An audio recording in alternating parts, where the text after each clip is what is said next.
I too am pleased to support these 16 GSA resolutions that authorize new acquisition, alteration, and leasing actions across the nation. GSA continues to improve its space management as mandated by this committee and the administration's freeze and reduce the footprint policy. I'm new to the Economic Development Subcommittee as ranking member, but it makes sense to me that the federal government should shed excess space and reduce workspaces when it's appropriate, because this saves taxpayer dollars. The majority of these resolutions do just that. I'm also pleased that the chairman has worked cooperatively with our side on incorporating new language into these resolutions that address several long-term concerns that we've had about how the GSA operates its leasing program. Last year, the GAO found that the GSA was leasing high security space from foreign owners and identified risk posed by this ownership.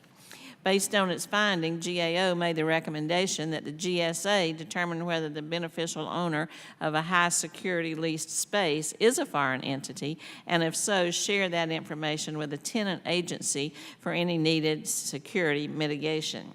Today's language imposes that simple notification requirement on GSA, and I look forward to working with the chairman on a more permanent legislative solution. Second, as the ranking member DeFazio pointed out, there's language also contained in these resolutions that prevents the president, the vice president, and all members of Congress from benefiting from lease agreements with the GSA. I would argue that most GSA leases already carry a provision that bars all officials that are elected to federal office from benefiting from GSA lease agreements. However, since GSA officials seem confused at points on this topic, the resolutions before us make the situation very clear. If you are an elected federal official, you should not benefit from GSA leases. You do not get to be the landlord and the tenant in federal buildings. I still have some outstanding questions related to President Trump's lease agreement with GSA for the use of the old post office as now Trump International Hotel here in Washington that I will continue to pursue. Even so, I'm pleased that the committee has taken steps to hold the executive branch accountable on the question of whether federal officials can directly benefit from federal actions.